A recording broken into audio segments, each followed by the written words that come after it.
une chose dont l'homme a le plus besoin et dont il peut ne pas être conscient. C'est la parole de Dieu. Amen. Malheureusement, aujourd'hui, beaucoup de personnes veulent les choses de Dieu.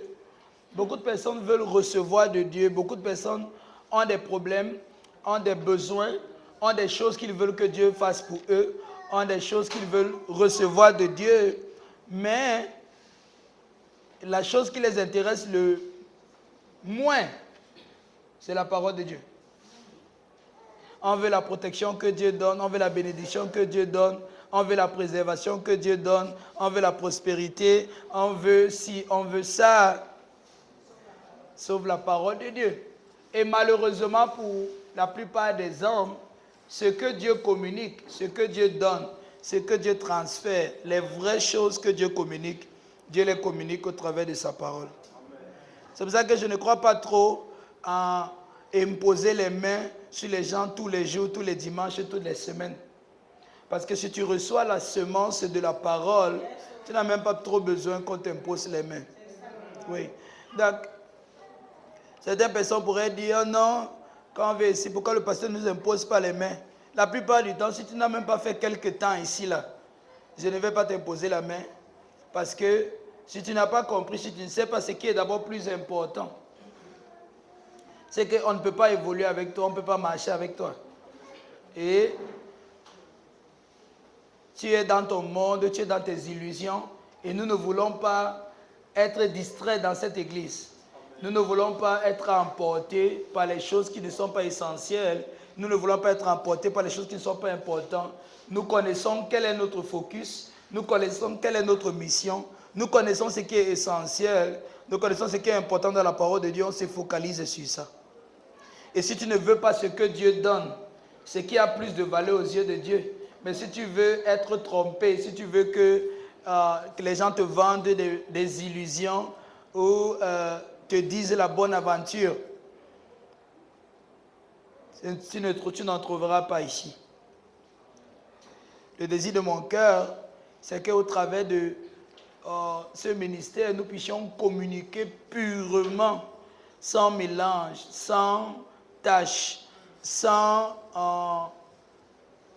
faute, communiquer purement ce que Dieu a communiqué à son peuple.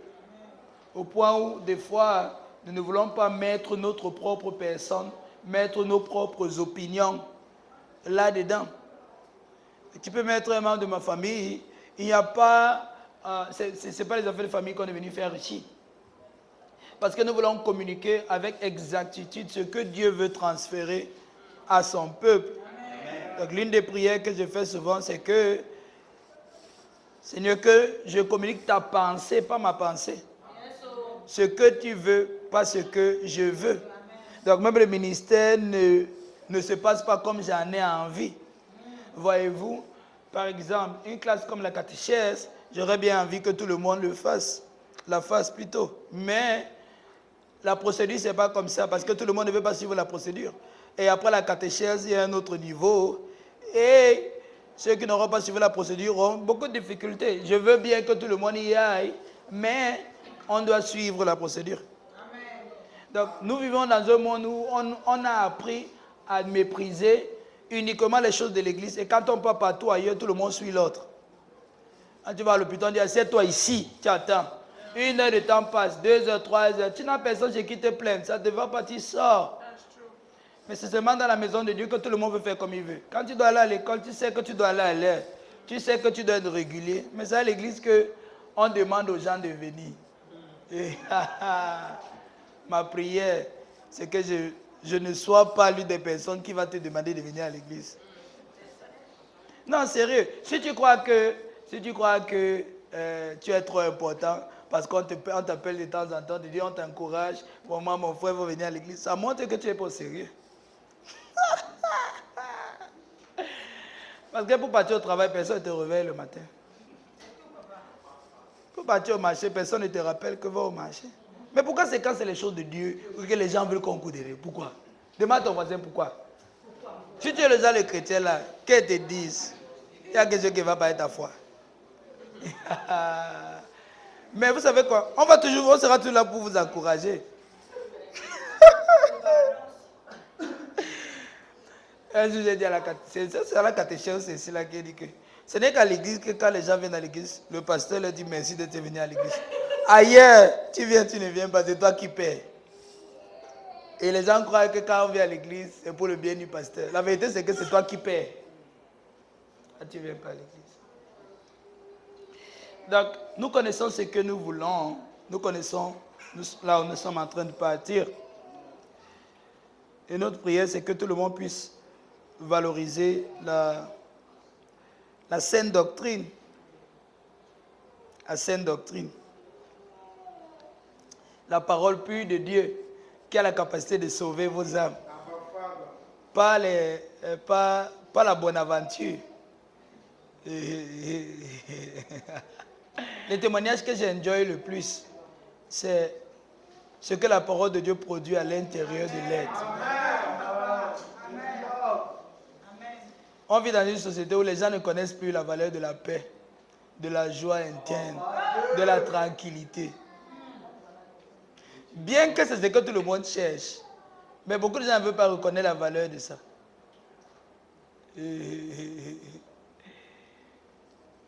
Combien ça coûte pour être en paix dans son âme, pour être tranquille dans sa pensée? Combien ça coûte? Et beaucoup de gens ne savent pas que tout l'argent que tu vas chercher tous les jours, c'est ça que tu cherches. 1 Thessaloniciens chapitre 10. Ah, c'est déjà au tableau même. Reviens un peu au verset 16. Est-ce que quelqu'un veut écouter la parole de Dieu ce matin? Est-ce que tu sais que Dieu ne descendra jamais du ciel pour te parler? Vous êtes au courant? Dieu ne descendra jamais du ciel pour te parler. Parce qu'il a envoyé les gens pour te parler. Et que si tu ne les écoutes pas, c'est toi qui perds. J'étais en train de réfléchir à une histoire que le Seigneur Jésus-Christ a racontée dans Luc chapitre 16. L'histoire du pauvre riche, du pauvre Lazare et de l'homme riche. Quand il est mort, quand l'homme riche est mort, il allait en enfer. Et quand le pauvre est mort, il était dans le sein d'Abraham. Le riche voit qu'à Lazare est maintenant à l'aise. Il appelle Abraham de l'aider. Abraham dit non. Il dit à Abraham, ok, s'il te plaît, est-ce que tu peux me renvoyer dans le monde des vivants? Comme ça, au moins, je vais avertir mes frères que s'ils ne font pas attention, ils vont se retrouver ici là. Abraham dit que ça ne se passe pas comme ça. Il y a des hommes là-bas. S'ils ne les écoutent pas, ils vont venir te trouver. Ah, donc c'est même pas Dieu qui va descendre pour te parler. Même les morts vivants ne vont pas venir te parler. Si tu n'écoutes pas la voix de l'homme de Dieu, ça va te coûter cher. Non, mais le monsieur a présenté une bonne doléance. S'ils voient un mort vivant, ils vont croire. Non? Mais le problème, c'est que ce n'est pas comme ça que Dieu opère. Dieu ne fonctionne pas comme ça. Dieu peut faire ça. Dieu pourrait envoyer un mort vivant. C'est-à-dire que quelqu'un qui a reçu dit que les gars, quand tu meurs de l'autre côté là, c'est chaud. Si vous êtes sage, partez à l'église. Il ne va pas faire ça. Parce qu'il ne fonctionne pas comme ça. Mais ce serait une bonne leçon pour les vivants de savoir que Dieu leur parlera au travers de ceux qui sont vivants au milieu d'eux. Et que s'ils sont sages, ils devraient prêter attention à ce qu'il leur est dit. Mais la plupart du temps, nous sommes souvent tentés à mépriser ce que Dieu met devant nous et on croit que Dieu lui-même va descendre du ciel pour le faire. Ça ne va pas arriver. 1 Thessaloniciens chapitre 5, le verset 16. Soyez toujours joyeux. En anglais, dit réjouissez-vous toujours. Donc, l'apôtre Paul écrit aux Thessaloniciens. Les Thessaloniciens sont dans les problèmes. Les Thessaloniciens sont persécutés. Ils sont pratiquement la minorité à Thessalonique, vu la façon dont on a trimballé Jason, on l'a tabassé et on lui a fait jurer que Paul ne va pas revenir là-bas. Ils sont persécutés, ils sont menacés, ils sont réduits, ils sont marginalisés. Mais l'apôtre Paul leur demande de se réjouir. Puis, Le verset qui vient d'avant dit que si on vous a fait du mal, vous devez faire du bien. Et après, il dit, réjouissez-vous. Ah, d'accord.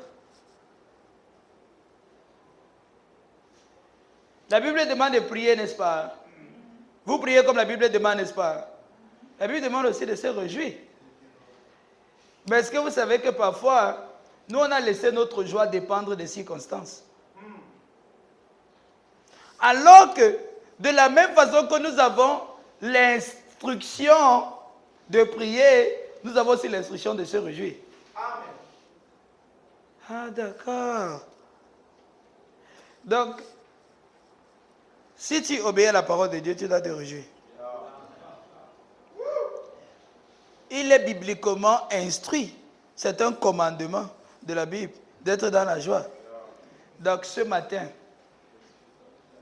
je vous transfère, ou je vous lis, ou je vous transmets les instructions de la parole de Dieu. Réjouissez-vous.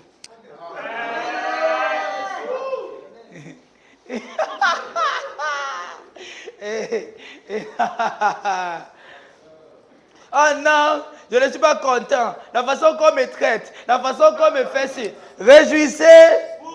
Eh non, je n'ai rien eu cette année. Vraiment, ce que j'attendais, je n'ai pas eu. Ce n'est pas. Réjouissez-vous. Ah, vraiment, pasteur, tu vois, au début de l'année, j'avais les projets, j'avais saisi, j'avais programmé ça, mais je ne vois pas comment je vais faire pour me réjouir. Il n'a pas demandé, est-ce qu'il y a combien dans ton compte? Est-ce que tu as reçu tout ce que tu voulais? Est-ce que tu es parti là où tu voulais partir? C'est une instruction, c'est un ordre qui t'est donné et tu dois mettre en pratique la parole de Dieu. Et comme la parole de Dieu le commande, tu dois te réjouir. Mon frère, réjouis-toi, ma soeur. Réjouis-toi, c'est une instruction. Ah non, pasteur, comment est-ce que je peux me réjouir avec tout ce qu'on m'a fait? Ta joie ne dépend pas de ce qu'on t'a fait. Sauf si tu as vendu ta joie contre l'offense qui t'a été offensée. Mais en principe, la joie là t'est interne. Il te demande d'exercer une chose qui est à l'intérieur de toi. Donc réjouis-toi. Je comprends ton problème. C'est que tu as mis ta joie, tu as enlevé ça à l'intérieur de toi. Tu es parti mettre en banque. Et tu as enlevé l'autre, tu as mis dans ton business. Et tu as enlevé l'autre, tu as mis dans ton mari. Et tu as encore enlevé une partie, tu as mis dans tes enfants. Donc quand tu te déçois, ta joie est finie. Quand ton mari t'énerve, ta joie est finie. Quand le compte bancaire vide, ta joie est finie. Quand le business ne tourne pas, tu as vendu ta joie moins chère. Comment quelque chose que Dieu a caché à l'intérieur de toi? Parce que ce qui est à l'intérieur de toi, c'est ce qu'on ne peut pas te voler. N'est-ce pas? Donc ce qui est, Dieu s'est rassuré que les choses les plus coûteuses, les choses les plus importantes, les choses les plus vitales de ta vie, les choses capitales qu'il te faut pour vivre, comme la paix, la joie, il s'est rassuré qu'il ne met pas ça dans ta poche, il s'est rassuré qu'il ne met pas dans ton compte bancaire, il s'est rassuré qu'il ne met pas ça là où l'on peut toucher, il s'est rassuré qu'il met à l'intérieur de toi et il te donne dans l'instruction. Utilise ce qui est à l'intérieur de toi, fais usage de ce que j'ai déposé en toi. Mais il y a des personnes, j'ai l'impression qu'ils sont ici, même si je ne suis pas sûr. Il y a des personnes qui ont pris ce que Dieu a caché à l'intérieur d'eux. Ils sont partis mettre en banque. Donc quand je dis réjouissez-vous, quelqu'un se pose la question, est-ce que le compte est déjà gagné? Ça ne dépend pas du compte, mon frère. Quand je dis à quelqu'un réjouissez-vous, dis non, mais je n'ai pas encore de bague à la main. Ça ne dépend pas de la bague à main. Quand je demande à quelqu'un de se réjouir que non, je n'ai pas la clé d'une maison, ce n'est pas dans la clé d'une maison. C'est juste que tu as sorti ça de là où c'était enfoui. Tu es parti là où Dieu a mis ça caché, préservé. Tu as sorti, tu es parti mettre ça ailleurs. Et tu es parti mettre ça là où la teigne et la rouille. Si Christ nous a donné l'instruction, quand il a dit, amassez vos trésors là où la rouille et la teigne ne peuvent pas atteindre. Donc Dieu a une sagesse, il y a une sagesse de Dieu. Et dans cette sagesse de Dieu, les choses les plus précieuses, on les met là où elles ne peuvent pas être affectées. Alors si c'est vrai, c'est que Dieu n'a pas mis notre joie dans les choses qui peuvent être affectées. Si Dieu est sage, et c'est lui qui nous a donné le conseil de ne pas mettre nos choses précieuses là où elles peuvent être dérobées, de ne pas mettre nos choses précieuses là où elles peuvent perdre leur valeur, de ne pas mettre nos choses précieuses là où elles peuvent se corrompre. alors certainement Dieu n'a pas mis notre joie dans les choses qui peuvent nous lâcher. Donc la vérité, c'est que le seul moment où tu as perdu ta joie, c'est que tu es parti enlever ça là où tu as gardé, tu es parti mettre là où il pleut. Et la pluie, c'est ça, il a fait soleil, ça commence à changer de couleur. Tu te lèves, aujourd'hui c'est blanc, demain ça commence à devenir beige, après ça devient jaune et jaune, parce que la pluie tape, le soleil tape, la pluie, le soleil. Et maintenant aujourd'hui tu es content, demain tu es fâché. La soeur, si le frère, qu'est-ce qui ne va pas? Aujourd'hui tu es content, demain tu as levé la joie là où tu as caché ça, tu es parti garder là où il pleut.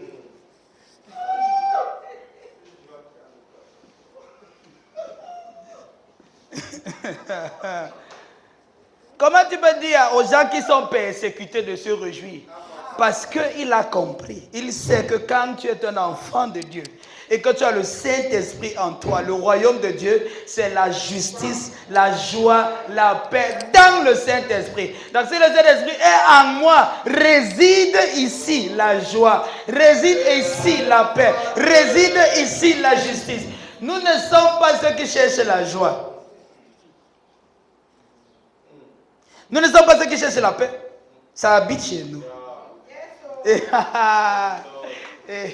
Il pleuve, il neige, je suis en paix. Quand te baquet fourni, je suis en paix. Agent pas agent, je suis en paix. Parce que ça habite ici. Et ça ne demande pas d'être riche. Mais le monde nous a aidés à redéfinir notre vie. Et on a laissé que le monde définisse la vie pour nous. Maintenant, on s'évalue sur les standards du monde. C'est pour ça que tu as besoin de la parole de Dieu. Donc, pendant que les gens sont en train de se réjouir parce que la vie est en train de se passer, tu te lamentes, tu pleures.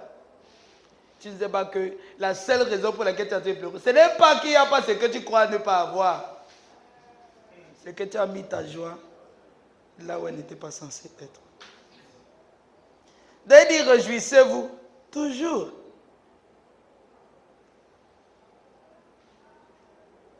Et vous savez, quand vous n'avez pas la gratitude dans votre cœur, parce que je vous dis, l'action de grâce, la reconnaissance de la gratitude, c'est un événement qui se passe dans nos cœurs. Ce n'est pas seulement le jour de l'année où nous venons donner tous les témoignages comme on a donné là. C'est un événement qui se produit dans nos cœurs. Quand tu n'as pas ça, tu te plains. Tu vas te retrouver en train de te plaindre pour avoir ce pourquoi quelqu'un est en train de prier depuis.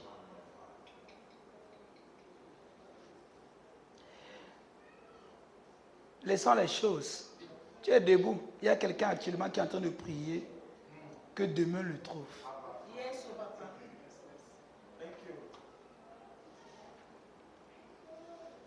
Il y a quelqu'un qui est en train de prier que demain puisse le trouver. Debout. Ou en santé. Ou au moins vivant. Réjouissez-vous toujours. Vous voyez notre problème. On n'a pas compris la vie interne. Donc, on cherche encore les choses à l'extérieur pour se réjouir. On n'a pas compris la vie interne, la vie de l'intérieur.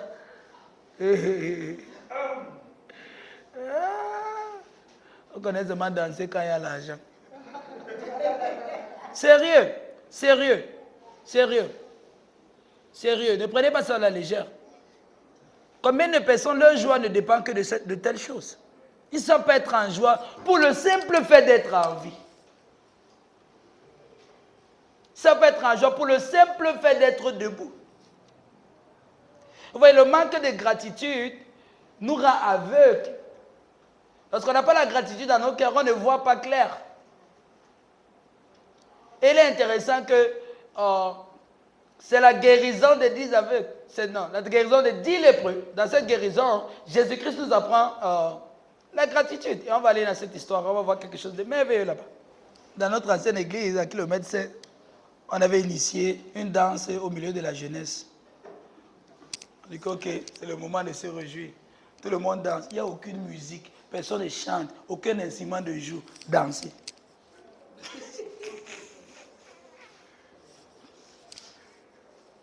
Ce sera difficile pour toi parce que tu n'es pas au courant de la danse du périchorésis qui se produit dans le monde interne. Et tu ne sais pas comment joindre le rythme de cette chorégraphie qui se produit à l'intérieur. Ta joie dépend encore des choses qui sont dehors. Et c'est pour ça que c'est facile de t'offenser.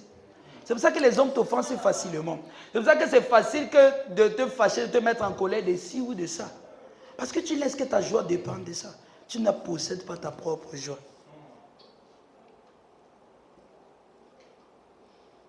Les vrais gens joyeux, tu peux même les énerver, mais ils n'ont pas le temps. Parce qu'ils ne veulent pas vendre ce qui est à l'intérieur de moins cher. Ça coûte cher. Okay. Ça coûte très cher. Pas vendre ça comme ça.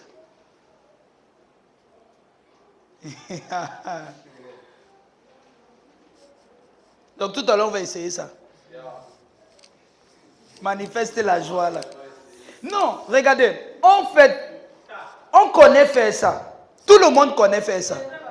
C'est juste que on n'a pas appris à faire ça avec la véritable joie interne.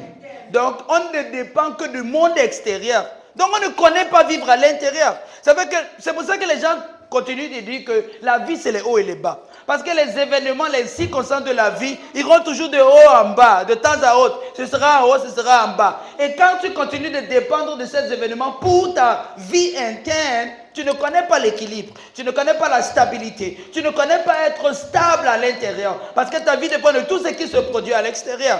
Or, on est censé vivre à l'opposé. C'est ce qui se produit à l'intérieur qui détermine comment on perçoit tout ce qui se produit à l'extérieur. Mais nous, on fait le contraire. Quand ça va bien dehors, on dit que non, tout va bien. Et quand ça ne va pas, on dit que non, ça ne va pas. Et c'est pour ça que c'est facile d'être malade. Parce que tu laisses que ton être interne dépende du monde extérieur.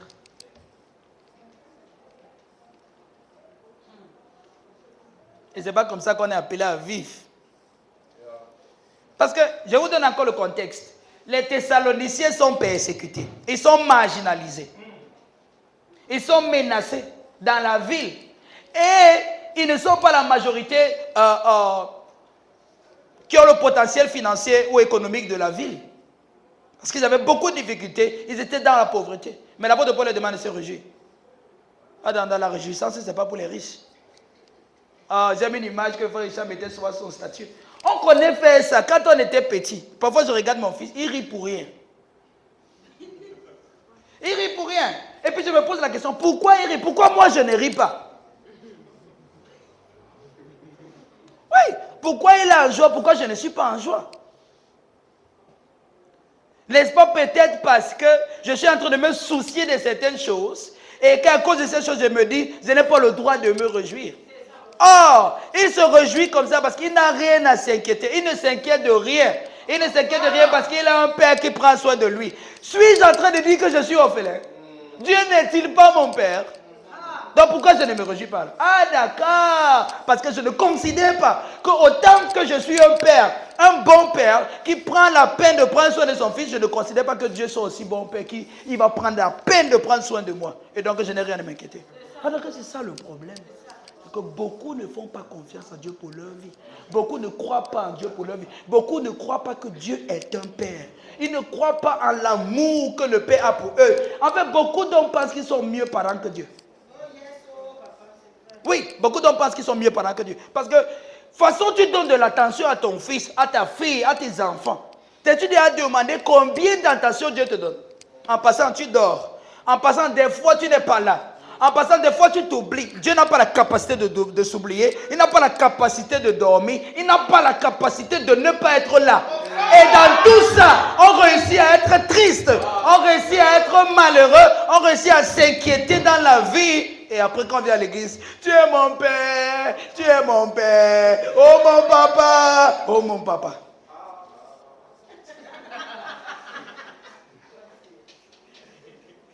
Sérieux? Pourquoi on s'inquiète? Pourquoi on se lamente? Pourquoi on pleure? Pourquoi on manque de joie? Au point même quand on vient dans la maison du Seigneur, tu vois le visage des gens, tu as l'impression qu'on t'a forcé de venir à l'église. Mon frère, ma soeur, c'est quoi ton palabre? Qui t'a fait ça? J'ai vu la fiche du programme. J'ai vu la fiche du programme. D'un programme dans une église quelque part. Vous connaissez le genre d'église là. On a mis le thème. Qui t'a vendu? Qui t'a acheté? Et qui était le démarcheur?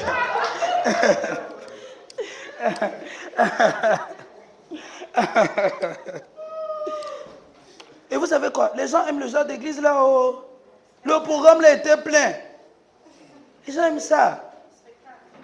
Parce qu'on va dire que tout ton problème là, il y a un arbre au village comme ça. On va prier pour déraciner ça. Tout le monde se met à prier. Oh, oh, oh. C'est ça que les gens... Aucun arbre au village. Il n'y a pas. Laisse les grands-pères. Laissez-les vivre là. Vite à part. Il n'y a pas l'arbre au village. La joie est à l'intérieur. Tu refuses d'entrer. Tu refuses qu'on t'apprenne à te connecter à la vie intérieure. Tu refuses qu'on t'apprenne à te connecter à la puissance de Dieu. Tu refuses qu'on t'apprenne à te connecter au Saint-Esprit qui habite déjà en toi et qui va te permettre de traverser le feu sans être brûlé, de traverser la mer sans être submergé, de marcher sans te lasser, de courir sans te fatiguer, parce que tu mets ta confiance à l'Éternel. Là, ne veulent pas apprendre.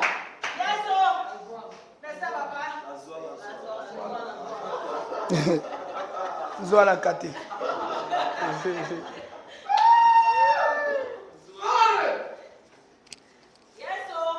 Tu veux combien de raisons pour louer Dieu? Tu veux combien? Tu as besoin de combien pour être joyeux? On ne m'a pas fait ci, on ne m'a pas fait ça. Mon frère, tu as envie. Ça coûte combien? Ça coûte combien? Tu sais combien de personnes à qui on n'a pas fait ça, qui s'en fout, qui réussissent. Et j'ai appris quelque chose de beau. Même ceux qui nous ont offensés, au travers de leur offense, on a appris une chose qu'on ne doit pas faire à autrui. Parce que quand ils nous ont fait ça, ça nous a fait mal. Donc au travers de ça, on a appris que, oh, ça là, on ne doit pas faire parce que ça fait mal. On doit leur dire merci.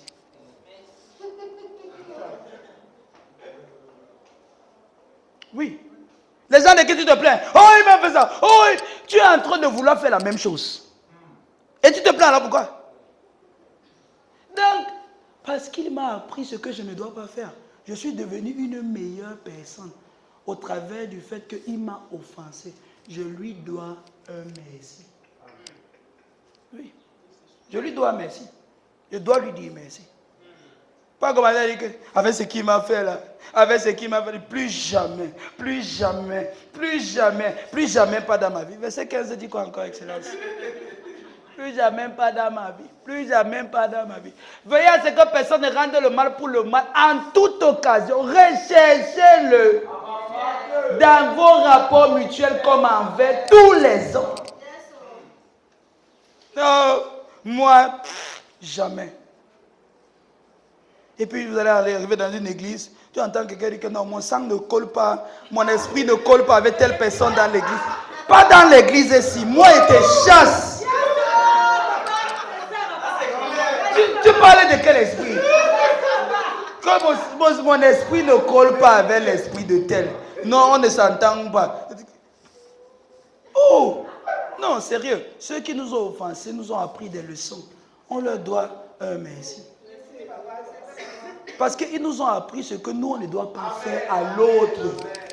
Peut-être que si nous n'avions pas fait ça, on aurait fait ça à autrui et on aurait offensé autrui. Donc, il m'a préservé d'offenser quelqu'un d'autre.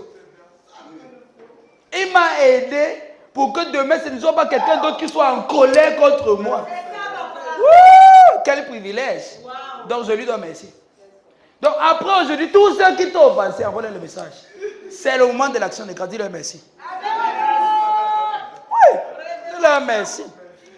Regardez. Je dis souvent ceci à la catéchèse. Il n'y a rien de plus beau qu'un cœur pur. Il n'y a rien de plus beau qu'un cœur complètement pur, complètement lavé, qui ne doit rien à personne, qui ne réclame personne, qui ne garde personne. Il n'y a pas plus beau qu'un cœur pur. Il n'y a pas plus beau. Donc ne laisse jamais l'offense reposer dans ton cœur. Même si quelqu'un t'a offensé, ce n'est pas grave. Il n'a pas pris ta vie. Il n'a pas pris ta vie. Et je vous assure, nous les enfants de Dieu, c'est nous la lumière du monde. Nous sommes venus montrer aux hommes comment vivre. Nous sommes venus leur montrer le chemin. Et tu ne peux pas montrer le chemin à quelqu'un en gardant rancune. Tu ne peux pas montrer la voie à quelqu'un en étant rancunier, en gardant dans ton cœur. Tu n'es pas en train de donner l'exemple. Nous sommes la lumière du monde. Nous sommes... C'est-à-dire que Dieu, la nature de Dieu, comment Dieu est censé être vu au travers de nous. C'est pour ça que je ne sais pas comment... tu veux être ennemi avec moi, c'est trop difficile. C'est trop difficile. Comment tu vas faire? On va faire comment pour être ennemi? Quand il sent que tu es fâché, c'est moi qui va d'abord te faire rire. Nous devons vivre en paix avec tous les hommes et rester en paix avec nous-mêmes. La vie intérieure, c'est tellement important. Et tu as besoin de ça pour vivre. La vie, c'est gratuit. C'est le médicament qui est cher. Et ça laisse des séquelles, ça ne soigne pas tout, sérieux. Sérieux, tu vas t'asseoir, tu commences à réfléchir à tout le mal qu'on t'a fait, tu médites. Vous voyez, les gens connaissent comment méditer. C'est seulement la parole de Dieu qui ne veulent pas méditer. C'est-à-dire, ils connaissent comment se concentrer sur quelque chose. C'est-à-dire que tu te concentres jusqu'à ce que tu vois les visions. Là, regardez, il y a les techniques de méditation. On va apprendre ça plus tard dans la prochaine classe de la catéchèse. Où tu peux entrer en profondeur dans la parole de Dieu. Mais la vérité, c'est que ces choses que je vais enseigner, ce n'est pas nouveau. Vous le faites tous. Tu vois quelqu'un s'assoit, il prend une action que quelqu'un lui a posée, il commence à décortiquer ça. Elle arrive, elle me parle, c'est-à-dire que pas étape, la même chose que le pasteur s'assoit, quand il prend un verset, il décortique étape par étape. Ce que tu aurais pu faire, qui t'aurait permis de grandir spirituellement, qui t'aurait permis de comprendre la parole de Dieu et d'aller prêcher à quelqu'un. Voilà comment ça se passe. La même chose, tu prends, tu décortiques l'action, tu décortiques, et puis maintenant tu formules ta revanche. Là, tu as dit que tu commences à voir les visions. Tu imagines les actions où quand elle va. C'est-à-dire que la prochaine fois, quand tu vas la voir, voici ce que tu vas dire. Quand elle va entrer comme ça, tu entres comme ça. Quand il va faire comme ça, tu sors. C'est-à-dire que tu as décidé, tu as tourné tout un film dans ta tête. Jusqu'à tu as fini. Et c'était toi l'acteur. Et c'est l'autre le chevalier. Quand tu finis, tu commences à. C'est-à-dire que quand tu finis, tu commences à marcher avec le problème là. Un peu. Ça me parle n'importe comment. C'est ce qu'on appelle murmurer la parole de Dieu. Ce que vous voyez souvent, on a les marchés en route, les prata, la papa, la catalogue, déjà. Tu es en train de faire la même chose. Mais pas n'importe comment. Mais il peut passer des choses là. Jamais. Dès que tu tombes sur quelqu'un, est-ce que tu imagines? Est-ce que tu te rends même un peu compte? Mais tu me parles, tout ça. Si c'était la parole de Dieu, tu aurais évangélisé. Mais comme ce n'est pas la parole de Dieu, tu es en train de. On dit quoi? Backbiting, on appelle ça comment? La même chose. Commence à parler. Et plus tu parles, ça dit que ça est en train de grandir dans ton cœur. Plus tu parles, ça grandit dans ton cœur. La même chose que tu aurais fait avec la puissance de Dieu. Plus tu médites, ça grandit. Plus tu contemples, ça grandit. Et comme nous tous, dont le visage est découvert, contemplons la gloire de Dieu. Comme dans un miroir, il y a une transformation qui se produit à l'intérieur. Donc pendant que moi je fais ça avec la parole de Dieu, c'est toi tu prends les problèmes des gens, tu fais ta parole. Quand on dit réjouissez-vous, tu ne sais pas pourquoi tu vas te réjouir. Parce que ce qui est plein là-bas dedans. C'est le fan. C'est on m'a fait, on ne m'a pas fait. On m'a fait, on ne m'a pas fait. Oh Seigneur, la vie est belle jusqu'à. C'est-à-dire que quelqu'un médite sur les problèmes jusqu'à il a les visions. Il prophétise à l'avenir, prochaine fois quand je vais. Et puis il venait à l'église, vous dites que vous ne connaissez pas prier. Vous connaissez prier. Vous connaissez prier. Vous connaissez. C'est que vous ne voulez pas faire ce qui est bien. Réjouissez-vous toujours. Donc, une instruction, ça veut dire qu'on a la joie là, c'est là-dedans. Il ne te demande pas de faire ce que tu ne peux pas faire. Hein? Il ne demande pas de faire ce qu'on ne peut pas faire. Il ne demande pas de donner ce qu'on n'a pas. Donc, on a la joie. On connaît, se réjouit. Mais c'est qu'on a vendu notre joie moins chère. Réjouissez-vous toujours. Dis à ton voisin, depuis que tu te fâches, ça n'a rien donné. Réjouis-toi, mon frère. Depuis là, ça ne donne rien. Ta vie n'est pas en train d'avancer. Tu ne fais même pas un pas depuis.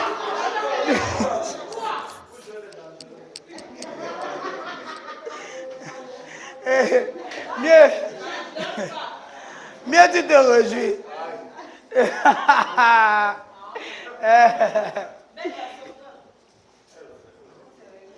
Je dis que le stress est en train d'augmenter dans le monde. Le stress ne fait... Apprendre ça. Le stress, l'année prochaine, les taxes augmentent au Cameroun. Le stress est en train d'augmenter de jour en jour. Les choses ne deviennent que chères. Mieux tu apprends à vivre en paix et en joie avec toi-même. Non, même le prix des choses augmentées va t'énerver. Tu vas commencer à te fâcher des commerçants, te fâcher du gouvernement, te fâcher des...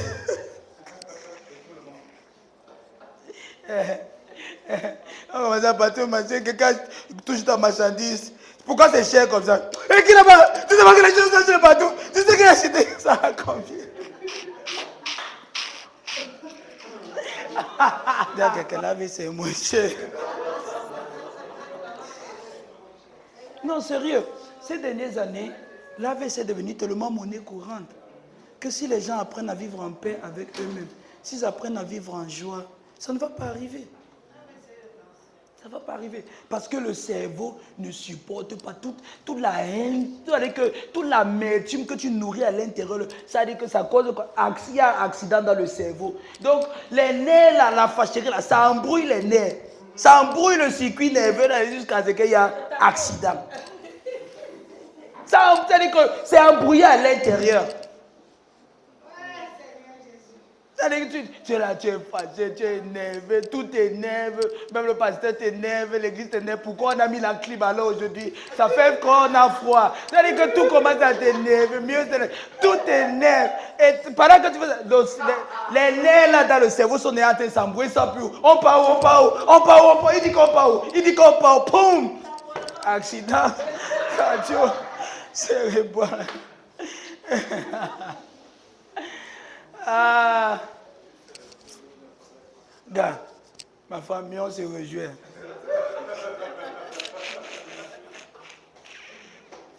Oui, opération 120 ans sans AVC. Sans AVC.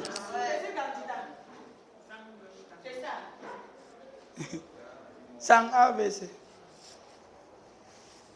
Là, quelqu'un, c'est possible. Il faut se réjouir. Qui de vous, en s'inquiétant, peut augmenter une coudée à la durée de sa vie? Personne. Donc les inquiétudes n'augmentent pas la vie, ça diminue. Hey! Je veux vivre longtemps. Les inquiétudes n'augmentent pas, ça diminue. Donc plus tu es en train d'inquiéter là, tes jours sont en train de diminuer. Et réjouissez-vous toujours. Verset 17. Priez sans cesse. Ah, d'accord. La joie précède la prière. Donc, si on n'apprend pas à toujours se réjouir, on ne saura même pas comment prier.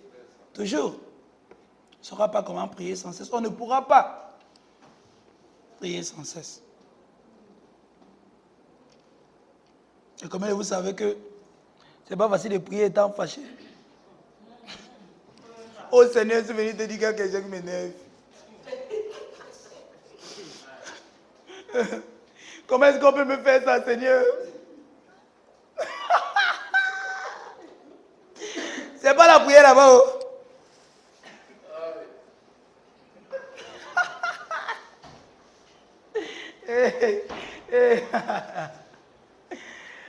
Tu ne peux pas prier étant fâché. Tu ne vas pas t'en sortir. Un jour, je me suis levé, je voulais prier. T'es sérieux? C'est esprit que mon frère. Sérieux là, c'est pourquoi. Verset 18.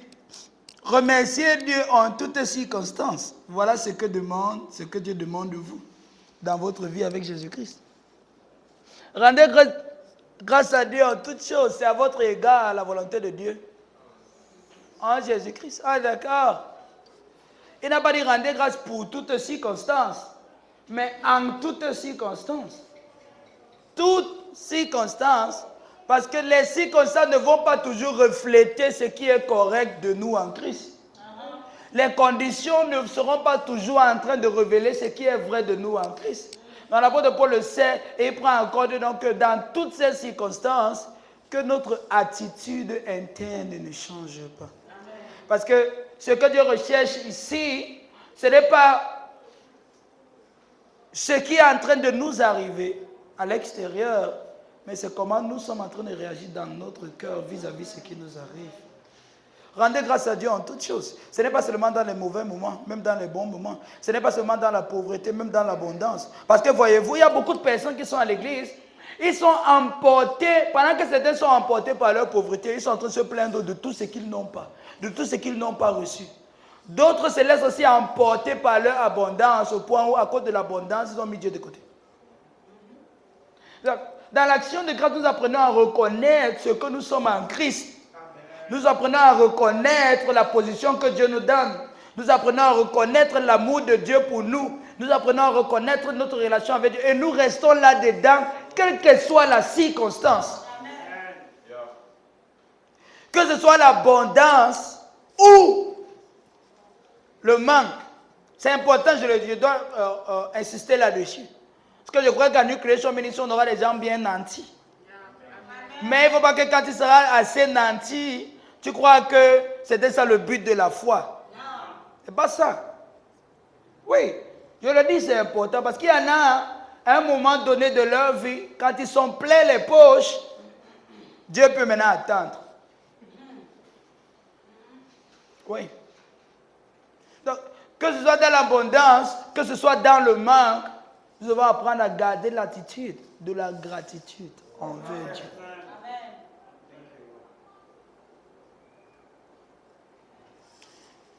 Est-ce que tu es reconnaissant envers Dieu pour ce que tu as? Est-ce que cet événement dont nous sommes en train de parler est en train de se produire dans ton cœur? Si ce n'est pas en train de se produire dans ton cœur, même maintenant pendant que je parle, c'est simplement parce que quelque part dans ta tête, tu te dis, il y a des choses que tu n'as pas. Mais vous ne savez pas combien de fois, pendant que nous sommes en train de nous préoccuper de ce qu'on n'a pas ou de ce qu'on n'a pas eu, nous manquons de reconnaître ce qu'on a et ce qu'on a reçu. Et si on fait le décompte, ce qu'on a, dont on est même souvent très inconscient, dépasse de loin ce qu'on croit ne pas avoir. Oui, dépasse de très loin ce qu'on croit ne pas avoir. Et c'est la raison pour laquelle parfois, nous manquons d'être reconnaissants envers Dieu dans nos cœurs. Et je précise, c'est un événement qui se produit dans nos cœurs. En reconnaissance à Dieu. Es-tu reconnaissant envers Dieu? As-tu de la gratitude? Dans ton cœur, chantes-tu de la louange à Dieu pour lui exprimer combien tu es content de tout ce qui t'a été donné et que tu ne peux pas acquérir avec de l'argent? Et même si tu pouvais acquérir avec de l'argent, d'où cela vient-il? Lorsque nous ne sommes pas reconnaissants, nous devenons aveugles, nous devenons myopes. On ne voit pas plus loin que le bout de notre nez. Et il n'y a que les ingrats pour se plaindre de tout. Et je t'assure, quand tu es ingrat, tu ne peux pas faire long feu. Tu ne peux pas faire long feu. Parce que même les gens qui sont autour de toi, que Dieu a mis pour t'aider, le peu d'efforts même qu'ils font, et que tu ne parviens pas à reconnaître parce que tu ne vois pas le grand effort qu'ils sont censés faire, va les empêcher de faire davantage. Oui. Tu peux être en train de te dire, il a 1000 francs, pourquoi il me donne seulement 100 francs? Et ton attitude lui fait croire que si tu n'es pas reconnaissant pour 100 francs, tu ne peux pas être reconnaissant pour 1000 francs. Du coup, ça suffit à 100 francs là-bas, il peut partir avec le reste. Oui. Luc chapitre 17. Regardez l'histoire. Très intéressant. Luc 17, 10. Beaucoup de personnes sont ingrats, ils ne se rendent même pas compte. Tellement nombreux. Parce qu'on n'a pas appris à réfléchir sur tout ce qu'on nous a donné. On a appris à réfléchir sur ce qu'on ne nous a pas donné. Depuis qu'on parle d'action de grâce, qui s'est assis un jour à la maison et dit que ok, vraiment je suis en vie. Je suis en santé. Parce que nous, on veut d'abord que quelque chose nous arrive. Avant de venir dire à Dieu merci. Mais les choses que Dieu nous a préservées, qui ne nous a même pas permis de voir. Je vais dire quelque chose un jour. Je crois que c'était l'année dernière. 2 personnes viennent à l'église pour rendre grâce à Dieu dimanche. Écoutez très bien ce que je suis en train de dire. L'un d'entre eux a eu un accident en semaine. Et dans l'accident, tous ceux qui étaient autour de lui sont morts. Il allait à l'hôpital et est sorti de l'hôpital. Et quand il vient à l'église le dimanche, là, tout ce qui lui reste comme ressources, s'il pourrait même vendre sa maison pour venir dire merci à Dieu, il allait le faire. Pour dire, la mort de laquelle Dieu m'a sorti cette semaine, je suis reconnaissant. Il vient, il est content, il a dit que ton cœur, il a même envie de pleurer. L'autre qui n'a rien, quand il vient, il s'assoit, il écoute le témoignage de l'autre. Et après, il vient lui dire que vraiment, mon frère, Dieu a été bon envers toi. Avec les gens qui sont morts là, tu es resté en vie. Des deux, qui est censé rendre grâce à Dieu plus que l'autre? Mais celui qui n'a rien eu se dit qu'il n'a rien eu. Pourquoi? Parce qu'on mesure ce qu'on a seulement en mal. Voilà comment on est dans nos têtes. Si on n'a pas eu quelque chose de mal pour nous, on n'a rien eu. On ne connaît raisonner qu'en fonction de ce qui est mauvais. On ne connaît raisonner qu'en fonction de tout le mal qu'on peut avoir eu. Mais on ne voit pas combien on a été préservé au point de ne même pas, et que Dieu n'a même pas voulu que même voir ça, on n'a pas vu. Et pour de telles choses, personne n'a de la gratitude dans le cœur. On trouve que non, c'est normal. Dieu m'a gardé, non? Pourquoi? Dieu m'a préservé. Et parce qu'on ne fait pas ça, c'est ceux qui ont reçu un peu, qui manifestent une dévotion à Dieu plus grande que ceux qui ont tout reçu. Une telle personne, lorsqu'elle sort de l'hôpital comme ça, elle dit que non, maintenant je vais me consacrer à Dieu. Et tu vois quelqu'un tout à coup commence à devenir très engagé, très zélé, engagé dans le Seigneur, à cause de sa gratitude qu'elle a dans le cœur. Comme l'autre n'a rien eu, non, tout va bien. Tout va bien, ça va. Tout va bien. Donc il va falloir que une partie de ton corps soit d'abord complètement touchée. Avant que tu te dises que l'affaire de Dieu, s'il faut que ce soit sérieux. Vous voyez comment les hommes réfléchissent? Moi, je vais donner mon tout à Dieu. Mon tout maintenant. Je ne vais pas attendre que... non, j'aurais pu mourir dans l'accident là. Et si j'étais mort, il ne me restait plus rien. Donc maintenant que je suis en vie, je vais maintenant vivre pour le Seigneur. Non, je ne vais pas attendre que ça arrive. Je le fais maintenant. Maintenant. Et toi, tu as encore ta vie à vivre. Je crois que quand tu auras ce que tu cherches là, c'est là où tu vas servir le Seigneur. 11. Jésus se rendait à Jérusalem, passé entre la Samarie et la Galilée. Je lis dans Louis II. Comme il entrait dans un village, dit le prophète à sa rencontre, se tenant à distance, il élevait la voix et dire, Jésus, Maître, aie pitié de nous. Dès qu'il eut vu, il leur dit, allez vous montrer au sacrificateur. Pendant qu'ils y allaient, il arriva qu'il fut guéri. L'un d'eux, se voyant guéri, revint sur ses pas, glorifiant Dieu à haute voix. Il tomba sur sa face aux pieds de Jésus et lui rendit grâce. C'était un Samaritain. Jésus prenant la parole et dit, les 10 n'ont-ils pas été guéris? Les 9 autres, où sont-ils? Ne s'est-il trouvé que cet étranger pour revenir donner gloire à Dieu? Un étranger. Puis il dit, lève-toi, va, ta foi t'a... Dis le premier à Jésus parce qu'ils sont malades. 9 sont des Juifs. C'est-à-dire des gens du même village, de la même culture que Jésus-Christ. Un est un Samaritain, donc un étranger. Et sur le chemin, quand il se rend compte qu'il est guéri, il s'examine proprement. Il prend le temps d'analyser sa situation. Et comprend que ce qu'il a reçu vient de Christ. Il retourne à sa source pour exprimer sa reconnaissance. Il avait été guéri. Et Jésus lui dit que, parce que tu es venu et que tu as exprimé cette reconnaissance, ta foi t'a sauvé. Qu'est-ce que Jésus appelle la foi ici? Sa gratitude. Donc les gens ingrats n'ont pas la foi.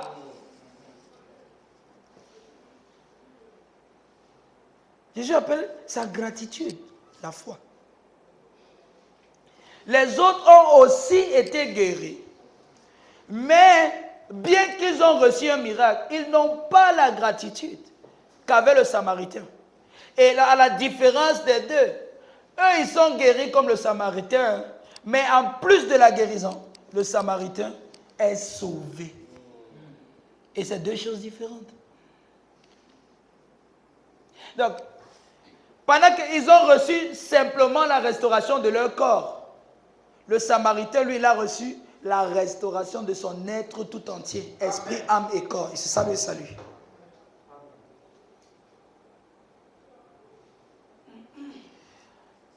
Les autres, parce que c'était des Juifs, parce qu'ils sont familiers avec Jésus, la familiarité, on le connaît, c'est notre frère. Pourquoi on va aller lui dire merci? Il a fait quoi? On était seulement en route vers chez le Samaritain. Et on a été guéri. Ah d'accord, c'est ce que nous on voulait. On a eu ce que nous on voulait. On peut partir. À cause de la familiarité. Et parfois, beaucoup nous le faisons à l'église. Parce qu'on a l'habitude d'être là. On sait que nous, on est déjà les enfants de Dieu. Nous ne sommes pas à l'église. Mais dans notre cœur, il n'est pas en train de se produire cette gratitude. Que ceux qui ne connaissent pas souvent Dieu, quand pour la première fois ils arrivent à l'église et qu'ils ont expérimenté quelque chose, il y a une joie qui les habite. C'est la raison pour laquelle parfois, dans l'église, tu vas voir quelqu'un qui vient d'arriver, il est mieux positionné, il reçoit plus facilement un miracle, une guérison, que ceux qui sont là depuis. Parce que ceux qui sont là depuis sont entrés dans la familiarité et sont maintenant familiers au milieu, familiers à l'homme de Dieu, familiers à l'église. Ah non, c'est notre frère, c'est notre voisin, on le connaît, c'est notre pasteur, on est à l'église ici depuis. Et ça dégrade à leurs yeux la valeur de ce qui est devant eux. Donc à cause de cette familiarité-là, ces Juifs n'ont pas pris le temps d'analyser, de dire, si nous sommes guéris, c'est certainement parce que Jésus-Christ nous a donné une parole. Et qu'au travers de sa parole, pendant que nous étions sur le chemin, nous avons été guéris. Rentrons à la source. Mais parce qu'il n'y avait pas cette estime, parce qu'il n'y avait pas cette considération, ça a été pris à la légère. Ils n'ont pas été reconnaissants. Et parce qu'ils n'ont pas été reconnaissants, ils se sont limités à ce qu'ils ont reçu et n'ont pas fait de progrès. Ah d'accord, c'est ça le problème des gens qui n'avancent pas. Parce qu'ils sont ingrats. Ils se suffisent avec ce qu'ils ont. Ils pensent qu'il n'y a pas quelque chose que quelqu'un d'autre peut leur apporter. Et donc, ils arrivent à un niveau dans leur vie, ils restent stagnants. La même source qui aurait pu continuer à les nourrir, la même source qui aurait pu continuer à les bâtir, cette source ne peut plus les bâtir. Parce qu'il n'y a pas la gratitude dans leur cœur envers la source de leur bénédiction. Ils sont restés à un niveau statu quo. Comment ces personnes font pour rester au même niveau dans une église? La familiarité. Et quand il y a la familiarité, il y a de la gratitude dans le cœur. Familiarité. Maintenant, ce que l'homme de Dieu dit n'a plus de place, n'a plus de valeur. Les mêmes choses, la même personne qui t'a enseigné, qui t'a permis de grandir jusqu'au niveau là où tu es. Maintenant, tu es arrivé à ce niveau et tu crois que tu as fini de grandir et tu crois que tu es arrivé et tu crois que c'est bon. Maintenant, la même personne ne peut plus parler, tu exécutes comme tu en avais l'habitude. Et j'ai appris quelque chose de beau cette semaine. Jésus-Christ appelle la foi l'obéissance aux instructions. Dans Matthieu chapitre 8, le centenier vient lui dire que, s'il te plaît, mon serviteur est malade, mais ne viens pas chez moi, dis seulement quelque chose. Parce que je suis un homme sous autorité et j'ai les hommes sous mon autorité. Donc quand je dis, on me donne les ordres, j'exécute. Et quand je donne les ordres, on exécute aussi. Et Jésus dit, waouh, je n'ai pas vu une aussi grande foi. Hey, c'est quoi la foi là-bas?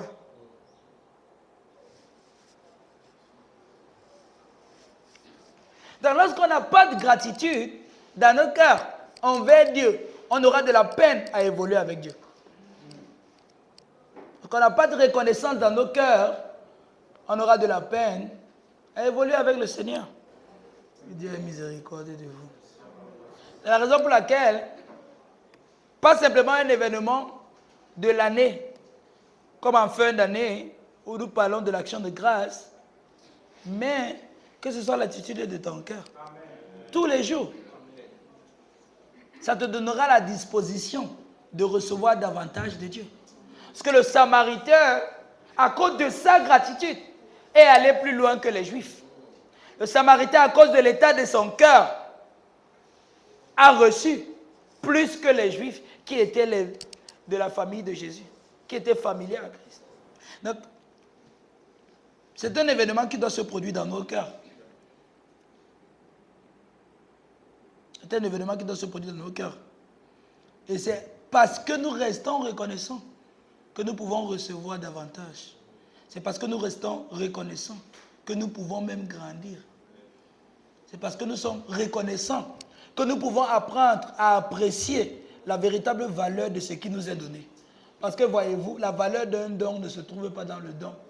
La valeur d'un don se trouve dans le donneur. Amen. Et lorsque tes yeux sont tellement myopes et limités, et que tu te limites seulement à ce qui t'est donné, à ce que tu as devant toi comme don, c'est facile de simplifier.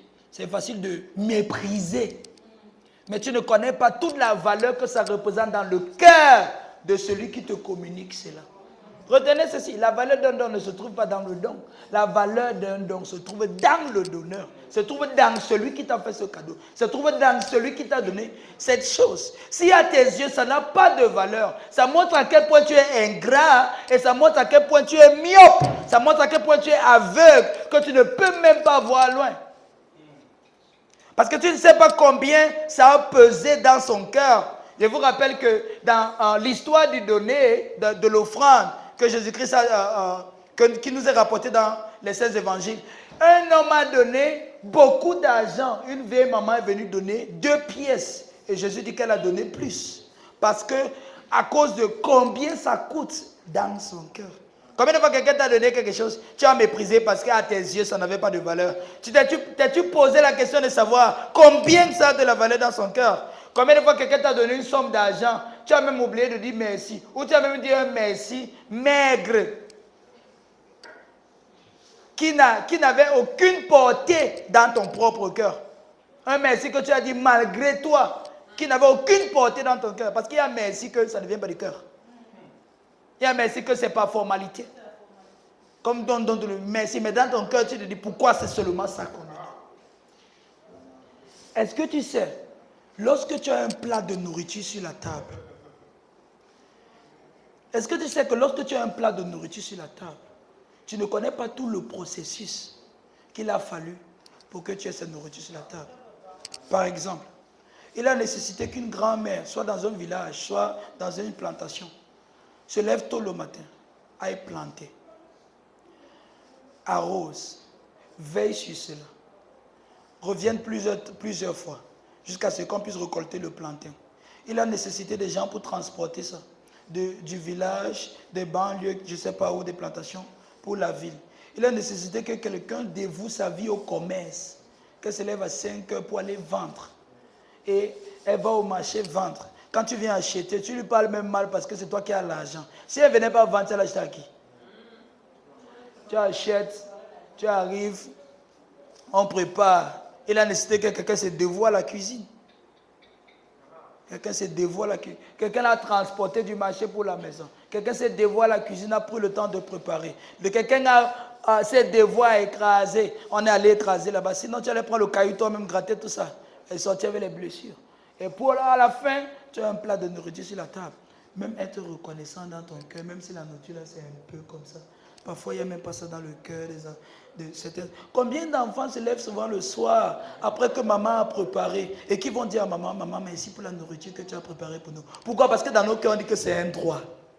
Parce que c'est un droit, non. C'est son devoir. Elle doit préparer pour nous, pour que nous, les enfants, nous mangions. Combien de fois vous vous êtes levé, vous dites que non, maman, pour la nourriture que tu as préparée pour nous, même un bonbon de 25 pour dire merci. On ne connaît pas la gratitude dans notre société. Tout est un droit, tout est un devoir. Chacun fait comme il veut.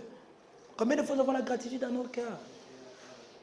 Combien de fois tu as vu ce plat et tu as pensé à tout le processus qu'il a fallu pour que le plat là arrive sur ta table et que tu te dises waouh. C'est un privilège que d'être un humain sur cette terre, de pouvoir manger. Ça a nécessité la participation de beaucoup d'êtres humains, en plus de la bénédiction de Dieu sur la terre pour que la terre puisse porter du fruit. Combien de fois avons-nous la gratitude dans le cœur? On connaît seulement se plaindre. Se plaindre. Je n'ai pas ci, je n'ai pas... Tu es ingrat. Si tu as le cœur reconnaissant, tu vas vivre en paix. En paix avec toi-même, en paix avec tout le monde. Depuis que tu te plains des autres, ça a donné quoi? Tu me donnes seulement si. Pourquoi tu ne me donnes pas comme ça? Après, elle dit merci pour 100 francs. Dis merci jusqu'à ce que la personne se demande que. Parce qu'en passant, il y a des gens qui passent la journée sur le soleil pour rentrer avoir un plat sur la table. Un plat. Mais parfois, c'est ceux à qui on a tout donné qui méprisent tout. Tout. Et la même chose nous faisons avec Dieu. Parce qu'il nous a tout donné. On ne connaît même pas être reconnaissant. Je me demande comment parfois Dieu fait dans son cœur.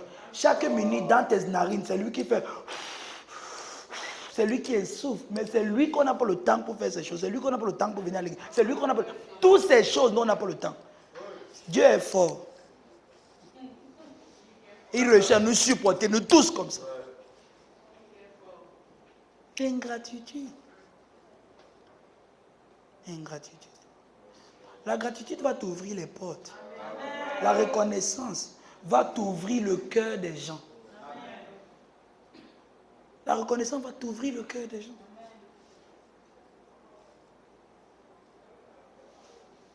Un merci qui vient du cœur. Un merci pour exprimer qui vient de l'intérieur. Pas avec hypocrisie.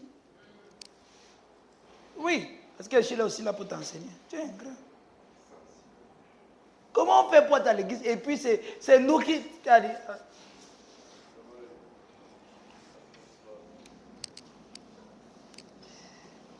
Vous voyez, quand nous ne sommes pas ingrats, on a toutes les raisons de ne pas faire l'œuvre de Dieu.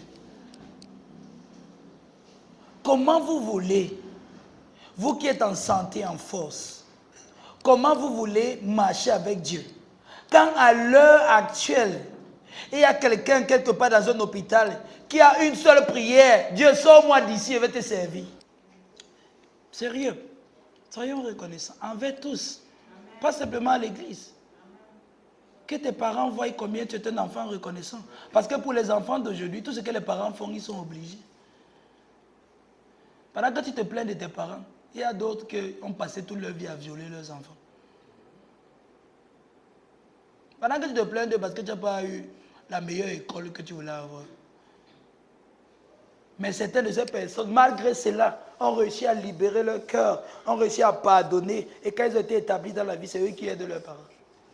Garde l'ingratitude dans ton cœur, ou bien garde la colère. Ça va t'amener nulle part. C'est dans la gratitude que c'est facile de pardonner. Pourquoi? Parce que tu vas apprendre à voir tout le bien qu'on t'a fait et te focaliser dessus, au lieu de passer tout le temps à rêvasser sur le mal qu'on t'a fait. De tous ceux qui t'ont offensé, tu as au moins fait quelque chose de bien. Au moins une chose. Au moins une chose. Reste sur l'autre là. Laisse l'autre. Toi-même, depuis que tu énerves Dieu là. Il s'est concentré sur combien de mal que tu as fait.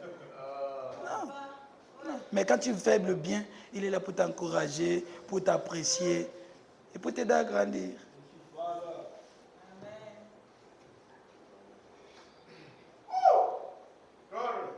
La gratitude va vous élever. Oh. Là, il dit que la gratitude va t'élever. La gratitude va t'ouvrir les portes. Et te donnera plus que ce que tu crois avoir déjà reçu. La gratitude. Et c'est à cause de ça que certaines personnes ne savent pas garder les relations. Vous ne savez pas garder les bons contacts. Quelqu'un qui a été une bénédiction pour toi. Quelqu'un qui t'a fait du bien. Garde le contact au moins au travers de ta gratitude. Quand tu vas se rendre compte que au moins toi, tu valorises le peu qu'il donne. Il voudra donner davantage. C'est comme ça. Il voudra donner davantage. Donc, c'est un événement qui doit se produire dans nos cœurs et ça va beaucoup nous aider. Beaucoup. Beaucoup nous aider. Apprenons à être reconnaissants pour les plus petites choses possibles. Regardez, notre société ne connaît que mépriser ce qui est donné gratuitement. Je dis, c'est comme ça que notre société est. On ne connaît pas donner la valeur à ce qui est donné gratuitement. On ne connaît pas. Et ça, je l'ai appris depuis. Un jour, je réfléchissais. L'eau est plus importante que le jus, mais l'eau coûte moins cher. Pourquoi? Pourquoi? On ne peut pas vivre sans eau. On peut vivre sans jus, mais pas sans eau. Mais pour avoir de l'eau, on va dépenser moins. Et si quelqu'un t'amène à la boulangerie et qu'il t'offre une bouteille d'eau, pour toi, c'est moins que le jus. Vous voyez comment on raisonne dans nos cerveaux. Je suis en train de parler de ce qu'il y a dans votre tête. C'est comme ça dans votre tête. Si tu te donnes une bouteille d'eau, tu trouves que non. Pourquoi il te donne seulement l'eau? C'est moi un jus. Si je bois. C'est comme ça dans notre société. C'est comme ça que c'est dans nos têtes. On interprète mal. On voit mal. C'est pour ça qu'on ne voit pas loin. C'est pour ça qu'on ne part pas loin. Apprends à être reconnaissant. Tu seras en paix avec toi-même. Tu seras en paix avec Dieu. Et tu seras en paix avec tout le monde. Oui. Tu seras en paix avec tout le monde. La valeur d'un don ne se trouve pas dans le don. Se trouve dans le donneur. Si quelqu'un t'offre un bic, tu ne connais pas combien d'heures ça lui a coûté. Et ce n'est pas parce que cela t'a été donné aussi facilement que ça doit être considéré aussi légèrement. Oui, c'est important. Tu peux te dire que ça ne lui coûte rien, mais lui, il connaît.